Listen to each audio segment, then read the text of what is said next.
name is Seewing Yi from the Year Real Estate Network, and my co-host is Maureen McCann from Spartan Invest. Uh, the, uh, the presentation we could talk about is something that apply to the current environment, and here it is.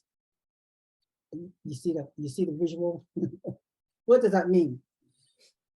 The biggest mistakes right now, as we speak, home sellers and investors try to sell their home.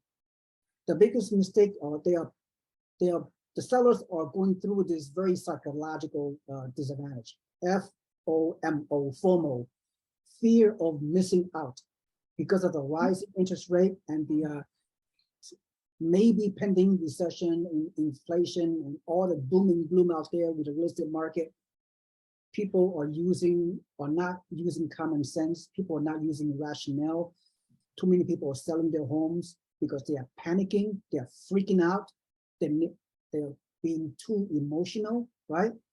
So again, I say it again, the people, the owner-occupied primary home buyers that are selling their homes right now, they are potentially, they are getting rid of the goose that lays the golden egg. Let me give you my perspective, then Maureen, then you can provide your thoughts. When you sell your property in this current real estate and economic environment, especially when you do it for the wrong reasons. I know a lot of people, when they sell, they have a reason to sell. The lifestyle is such that they have to sell because it's the right time for them, right? They have gone through a lot of rationale, a lot of common sense, a lot of logic. They consulted with their team of financial advisors. It's the right time in their life to sell. I'm not, I'm fine with that, right? Okay, and they want to sell because they are retiring. They want to downgrade. They want to move in with their children to live with them. They're too old. They cannot manage their houses anymore. They want to capture the capital gain that they have over the past 30 years of home ownership, whatever. But in real estate investor, I don't know why you're selling. Maybe you're doing a 1031 exchange. That might be a good idea to sell. But investors, if you're selling your property right now, under this condition, that might be a bad idea, because ideally, when you're an investor, you buy and hold for a very long time. So my explanation is, when you sell your property prematurely, that are not consistent with your financial goals and objectives, if you sell it, like I said, because you're freaking out, you're panicking, and whatever, you're allowing the emotion to take over, you're getting rid of the goose that laid the golden egg. What does that mean? For primary homeowners, the goose that laid the golden egg is the potential for long-term equity appreciation you can obtain if you hold the property longer, right? For a homeowner, you're getting the equity over time. For a real estate investor, if you sell too early, the goose that laid the golden egg, the Maureen that you and I talked about, the goose that laid the golden egg is, if you sell your income property too early, and over the years, even myself, some of my property I sold too early, and I regretted it. For a lot of people, they always come back to tell me, "Oh, Seewing, I shouldn't have sold the property at that time. Right now, the property have gained so much more money, or the rental income had increased drastically. I would have achieved so much multiple streams of profit had I kept the property long term." The goose to lay the golden egg, if you keep for investors, the goose to lay the golden egg, to me, what it means. If you hold the long term, you trigger cash flow, you trigger tax benefit, you trigger, lender paying down your mortgage, you trigger equity appreciation and everything else. Goose, the lay the golden, you have one goose, all you use one goose, one property. If you hold long term, you can lay multiple golden eggs that will impact your financial in multi-dimensional way. So that's my takeaway from people's. So now it's your turn. I don't know. I'm going to echo the same sentiment, because I just think of my sister. Hopefully she doesn't watch this. But I think of my sister, she sold too soon. And, she's, has a triplex or had a triplex in Newark, New Jersey. And the house next door to her she knew was foreclosing because she knew the owner. And her fear, this was her fear, and I guess, here's the word.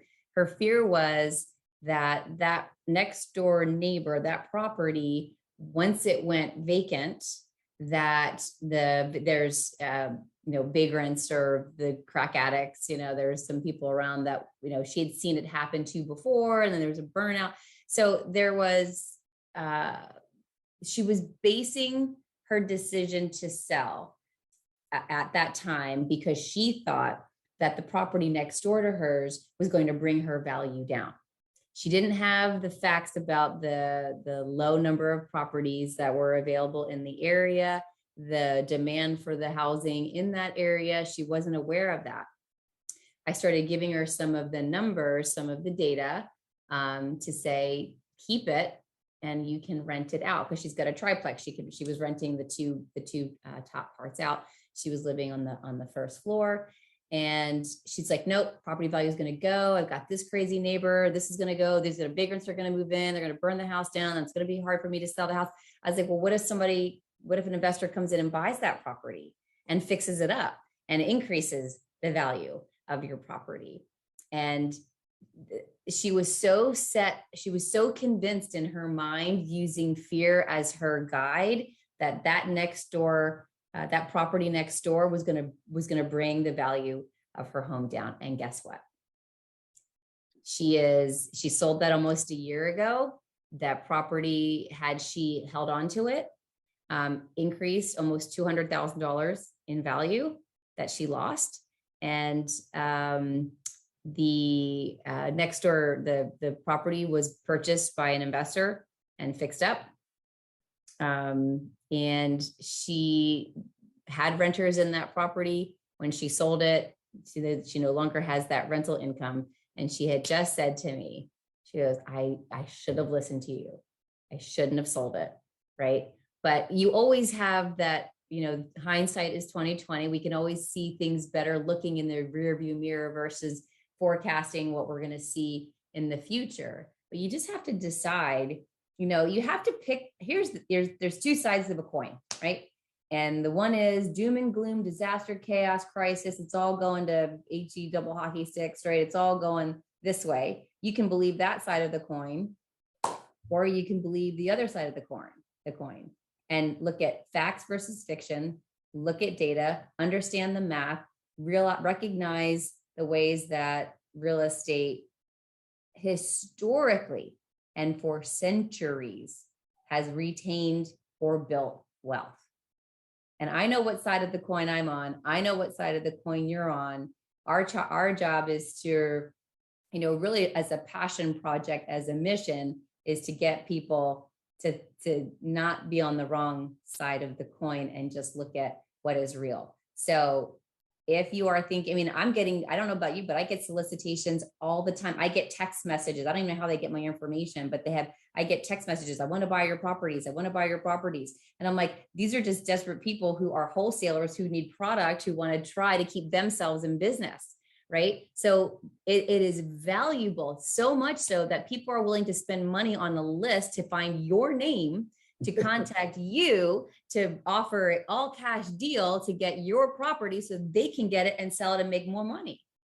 That is what is true and what's happening. And any investors on this call, if you're listening, it's happening to you too. You're getting solicitations on your cell phones, on your text messages, through your emails. They find you, right? Because they want to buy your property. So I don't want to have FOMO, right? I recognize there are going to be circumstances where people are going to have to sell their primary if they lose a job, if they're divorced. There are circumstances that legitimize you having to unload a liability, a primary home, which is a liability. But if you've got rental properties, those things, if you've got them on interest rates on a 30-year fixed and that mortgage payment's not paying, play the waiting game, because it does, like my sister has found out, had she waited and stayed, She could have increased the rent. She would have captured additional equity, but she didn't, because she used fear to make the decision on why to sell on a property that was just located next door to hers, and all the chaos and disastrous things that could have happened to that property next to hers. And I was like, here, somebody, an investor came in, fixed it up, and increased her value. So be on the right side of the coin, stay the course. This is a time where your fear will get the best. If fear gets the best of you, then people like us are going to take advantage of the opportunity. Yep. Crisis creates an opportunity. And right now, the perception is there's crisis out there. And we need to be a contrarian investor, contrarian. That means where the herd goes one way, the blind leading the blind goes one way. The smart one, the few smart one, go the opposite direction. Contrarian thoughts. That's me. I'm a rebel from the get-go. So that's, I'm not going in that direction. If everyone's going in that direction, I'm going in the opposite direction, because that has served me and my family well. It's not to say that sometimes you struggle a little bit, right? Because you can get caught up in the headlines. I'm human, same thing. But then I go back to the fundamentals, and I go back to the math, and I know what has been proven to myself, to my entire business that I run in investment real estate with Spartan Invest. I know what works. You got to quiet out the noise, focus on what works, and do. I'm telling you, I've done things that I was scared to do. And if I let the fear stop me, I wouldn't have built a company. Mm-hmm. If I let fear stop me, I wouldn't have bought the properties that I did. I wouldn't have made the investments that I did, because everyone's like, all the buzzwords that create the negative feelings is not something that I subscribe to, nor still do. Well, Maureen, once again, this powerful message. Powerful message is yeah, I mean, it's priceless. Your thoughts, the way you articulate, not just now, but over all the videos that we have done so far. I mean, it's powerful, it's priceless, and the message has to be out there. There need to be more than two of us that will, pass on this kind of powerful message, because everyone else out there, they are doing the people a disservice by brainwashing people with these negative headlines out there. It's just it's sad. People have no ethics. The YouTube, especially those YouTubers out there, all they want is clickbaits, getting their subscribers, getting the views to serve their own specific greedy, selfish needs, so they can sell their own product, whatever they're selling, by having so all those subscribers, all those views, people, they are sitting on the sideline because of this massive conditioning and brainwashing going on. So it's just it's sad out there. Too many gullible people fall under this narrative of the mass media, negative headlines, and YouTubers out there. So it's just it's very disturbing to me, to be honest. I know it's really affected you. We've talked about this. And so, here's the thing. I refer to it as a coin, but it's like, whatever narrative is in your mind is what you are going to seek out and validate what makes it true, right? It's harder to make that paradigm shift. And I've spoken with so many investors who have, referred to Robert Kiyosaki's Rich Dad, Poor Dad, which was the one resource, that book, that really shifted their mind on how they look at money. And it's like the call to action is the same today, which is, if you haven't read that book, one, read it. And two, once you've read it, you can't go back to the old way of thinking. You just don't. It doesn't revert back. Once a mind is expanded, it doesn't go back to the way that it used to think. And so, you know, if you're a person that is around a bunch of people and they're talking about recession and depression and chaos and you know, I'm gonna go move to a ranch with a bunch of guns and, you know, protect my family and grow my own food and do all that stuff, then that's more of what you are going to identify and find on social media platforms.